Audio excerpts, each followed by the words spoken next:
Chestnut class. I have a new story for you. It is called The Seal Children and it's by Jackie Morris. She's one of my favourite illustrators and authors. So I hope you enjoy the book.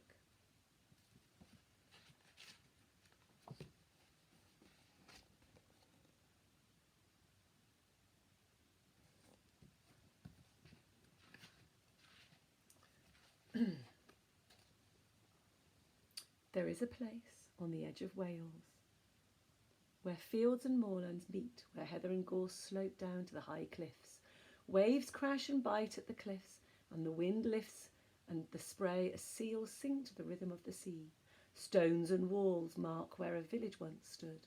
There are no people now. All you can hear are the cries of buzzards, the chipping of stone chats, the tumbling notes of the skylarks, and the distant song of the people of the sea.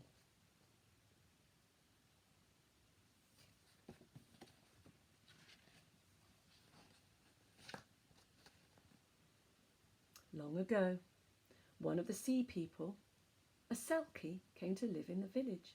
She fell in love with the fair-faced, soft-voiced Hugh, who sang as he fished. The people of the sea love music. Surprised that such a love had come to him, Hugh welcomed the woman into his heart, all the while knowing her for the wild creature she was. As a sign of her love, she gave him her salty seal skin to keep safe.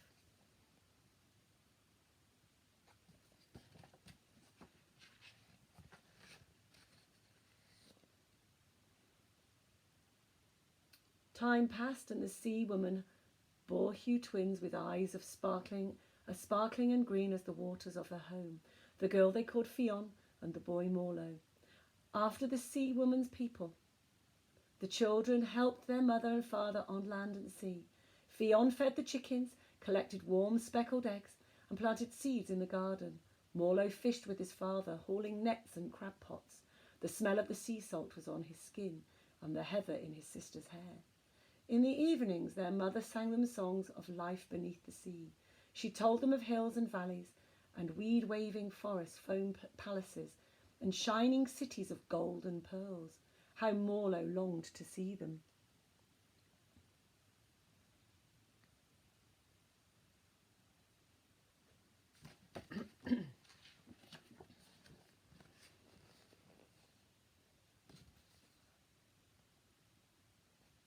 Years passed, and the sea woman began to change. Her hair lost its shine, her eyes dimmed, and she found walking difficult.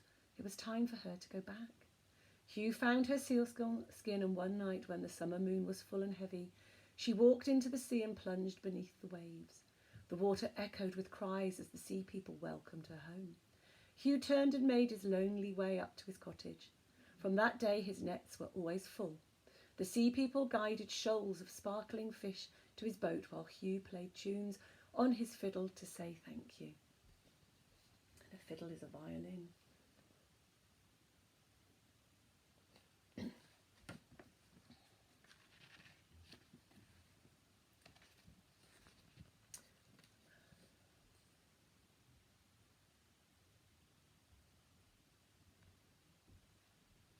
One spring morning, a stranger came to the village.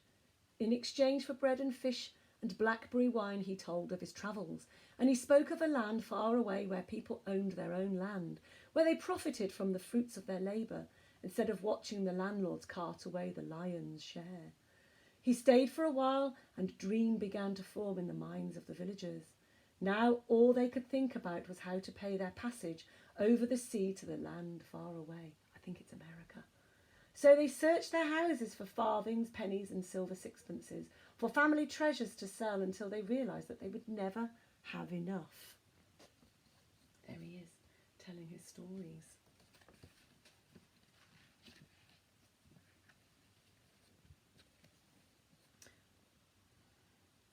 But Fionn and Morlo remembered the stories of palaces, sea people, and cities of gold and pearls.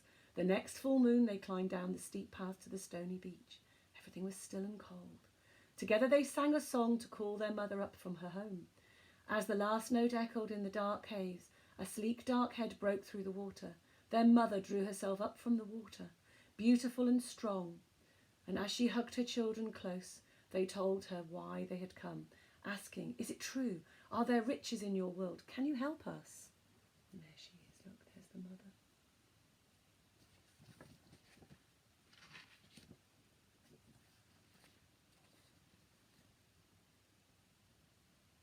"Come with me," said their mother. "Come and see." Morlo stepped forward eagerly, but Fionn drew back unsure. The Selkie mother took her son's face gently in her hands and blew the salt breath of the sea 3 times into his mouth and nose.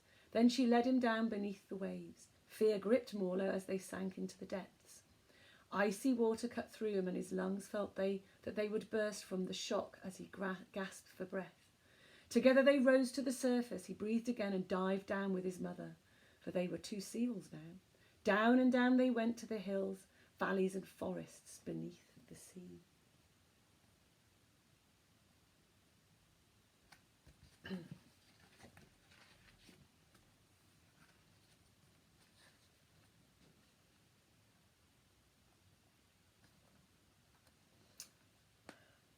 The light changed fast as streams of water stroked Morlo's face. Seaweed swayed in the straying currents, and fish swam in and out of the forest like birds through trees. All around him his mother's people swam, and the sound of the sea rang in his ears as far away he heard the deep song of the great whales.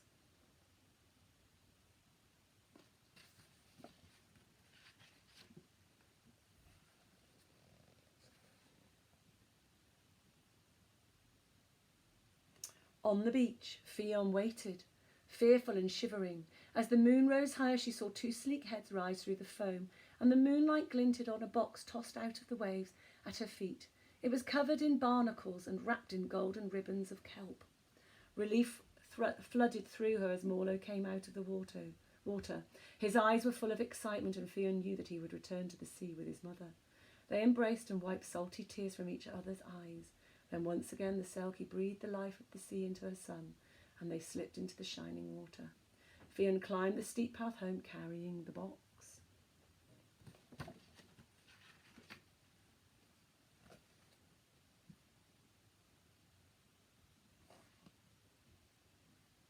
Fionn found her father sitting by the fire. She pressed the box into her father's hands, and as they unwrapped the ribbons, she told him of their meeting with their mother, of Morlo's journey beneath the waves, and of the joy in his eyes as he returned to the water. They opened the box. Inside lay a heap of lustrous pearls. The news spread quickly from cottage to cottage. The pearls paid everyone's passage, and the villagers left their homes to sail to the new world. As they made their way down to the harbour, the village stood empty behind them. Cats wandered in and out of the echoing stone cottages. Soon they too would be leaving in search of new homes.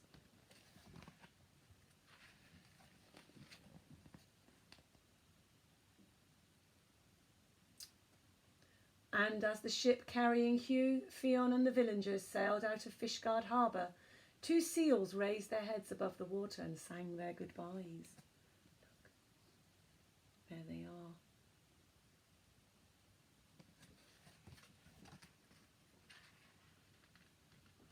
There's much talk about Selkies or sea fairies, half human, half seal.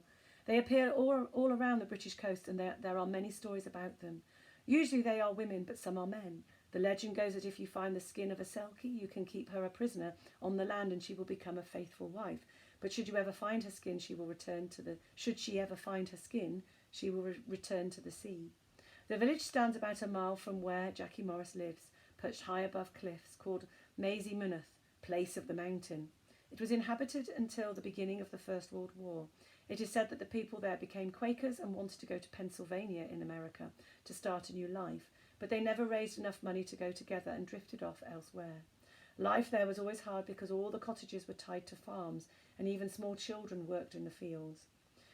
There used to be a cove, now inaccessible, where the villagers kept fishing boats. Today the houses are ruined, but if you stand in the village in autumn, especially on a foggy day, you can hear the seals singing in the caverns below.